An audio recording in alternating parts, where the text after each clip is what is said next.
নমস্কার বন্ধুরা, নবদিগন্ত চ্যানেলের পক্ষ থেকে আপনাদের সকলকে জানাই স্বাগতম। তো বন্ধুরা, এই মুহূর্তে আমি আপনাদের জন্য আবারও একটি নতুন আপডেট শেয়ার করতে চলেছি। তো এখন আমি আপনাদের জন্য যে আপডেটটি শেয়ার করতে চলেছি এটি হচ্ছে মাদ্রাসা সার্ভিস কমিশনের। আপনারা জানেন যে এই মাসের 28শে জানুয়ারি কিন্তু প্রথম ধাপের পরীক্ষা রয়েছে, অর্থাৎ 1 থেকে 8 অবধি যে শিক্ষক নির্বাচন সেই পরীক্ষা কিন্তু রয়েছে। কিন্তু আপনারা জানলে অবাক হবেন, মাদ্রাসা সার্ভিস কমিশনে কিন্তু যে পরিমাণ শূন্যপদ রয়েছে তা সারা রাজ্য জুড়ে প্রায় 10,000 মতো শূন্যপদ রয়েছে, কিন্তু নিয়োগ হচ্ছে শুধুমাত্র 1729টি সিটে। তো এই সম্বন্ধে এখন আমি আপনাদের সাথে বিস্তারিতভাবে আলোচনা করব। আপনারা সম্পূর্ণ ভিডিওটি স্কিপ না করে প্রথম থেকে শেষ পর্যন্ত দেখতে থাকুন। এবং এই 1729টি সিটের পরে যে বাকি 8,500 মতো সিট থাকছে সেই সিটে নিয়োগ কবে হচ্ছে এই সম্বন্ধে মাদ্রাসা সার্ভিস কমিশন কী জানিয়েছে আপনাদের সাথে বিস্তারিতভাবে আলোচনা করব। তো আপনারা ভিডিওটি দেখুন। তবে প্রথমবার যারা আমার চ্যানেল এসেছেন আপনারা কিন্তু অবশ্যই আমার চ্যানেলটিকে সাবস্ক্রাইব করে নেবেন, কারণ এই ধরনের আপডেট আপনারা সবার আগে সবার প্রথমে আমার চ্যানেলেই পেয়ে যাবেন। তো চলুন আমরা এবার আপডেটটি দেখে নিই। বন্ধুরা, আমাদের সারা রাজ্য জুড়ে প্রায় 614টি মাদ্রাসা সার্ভিস কমিশন রয়েছে এবং আপনারা জানলে অবাক হবেন, এতগুলো মাদ্রাসা সার্ভিস কমিশনে কিন্তু ভীষণ পরিমাণ অচলায়তন অবস্থা তৈরি হয়েছে। প্রায় 40% বেশি কিন্তু মাদ্রাসাগুলিতেই শিক্ষক অভাবে ধুঁকছে। বর্তমানে কিন্তু বন্ধ হয়ে যাওয়ার জোগাড় মাদ্রাসা সার্ভিস কমিশনগুলি। তার মধ্যে সব থেকে খারাপ অবস্থা 3টা ডিস্ট্রিক্টে রয়েছে, মালদা, উত্তর দিনাজপুর এবং দক্ষিণ দিনাজপুর। এই 3টা ডিস্ট্রিক্টে যতগুলি মাদ্রাসা সার্ভিস কমিশন রয়েছে এখানে কিন্তু সবথেকে বেশি শূন্যপদ রয়েছে এবং এই সমস্ত মাদ্রাসা সার্ভিস কমিশনগুলি বর্তমানে টিচার সংক্রান্ত সমস্যায় ধুঁকছে এবং যথাযথভাবে ক্লাস কিন্তু হচ্ছে না মাদ্রাসা সার্ভিস কমিশনে। বিশেষ করে উচ্চ মাধ্যমিক সেকশনের সায়েন্স বিভাগের ক্ষেত্রে সবথেকে বেশি অচলায়তন পরিস্থিতি তৈরি হয়েছে।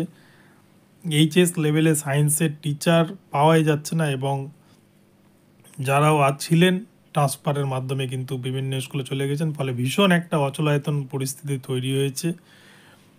এবং মাদ্রাসা সার্ভিস কমিশনের বিস্ফোরক তথ্য সামনে এসছে।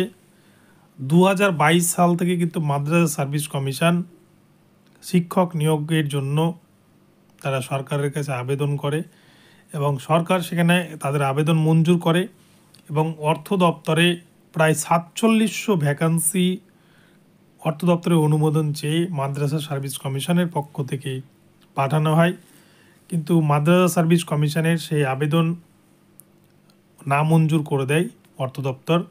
অর্থ দপ্তর থেকে 4700 জনের পরিবর্তে মাত্র 1729 জন ক্যান্ডিডেটকে নিয়োগের জন্য অনুমোদন দেয় পশ্চিমবঙ্গের অর্থ দপ্তর। এর ফলে মাদ্রাসা সার্ভিস কমিশন বাধ্য হয়ে 1729 জনের ভ্যাকান্সি বের করে এবং নোটিফিকেশান বের করে তার ফর্ম ফিল আপ করিয়েছে এবং তার কিন্তু প্রথম ধাপের যে পরীক্ষা 28 জানুয়ারি 2024, দুটি ধাপে কিন্তু পরীক্ষা হতে চলেছে। প্রথমটি 1 থেকে 5 এবং দ্বিতীয়টি 6 থেকে 8।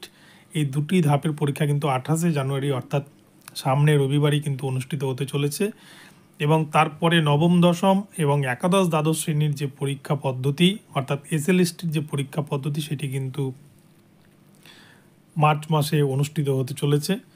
ফলে যারা মাদ্রাসার প্রিপারেশন নিচ্ছেন আপনারা জোর কদমে প্রিপারেশন নিতে থাকুন, মাত্র হাতে 2 মাস সময় রয়েছে। তবে যারা টেট পরীক্ষা দিচ্ছেন মাদ্রাসা সার্ভিস কমিশনে আপনাদের জন্য অনেক শুভেচ্ছা, শুভকামনা রইল। তবে যদিও হঠাৎ করে ডেট ঘোষণা করে দেওয়ায় অনেক পরীক্ষার্থী সমস্যায় পড়ে গেছে, মাত্র কয়েকদিনের প্রিপারেশনে পরীক্ষা দিতে হবে।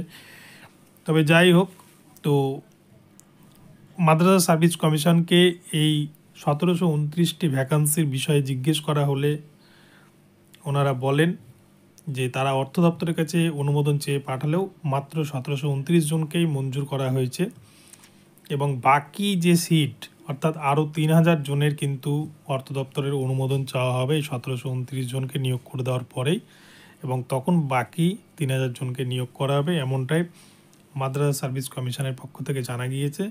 ফলে আপনারা বুঝতেই পারছেন এরপরে কিন্তু আরও 3000 জনের নোটিফিকেশান বেরোতে চলেছে এই 1729 জনের নিয়োগ প্রক্রিয়া কমপ্লিট করে দেওয়ার পর।